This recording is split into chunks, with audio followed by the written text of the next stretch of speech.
Ja morjes, se on Fast Candy jälleen, pitkästä aikaa.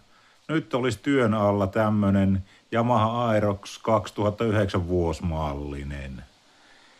Sanokaas te kokeneemmat skootterin skopan tuntijat, että mikähän olisi vikana, kun ei meinaa kiihtyä oikein hyvin, että onko takana jarrukellot mennyt vai mikä on, kun variaattoriin on vaihdettu hihnat, on rullat, on uudet etulautaset, niin voisiko takana olla syynä se, ettei kiihdy, niin kytkimen jouset?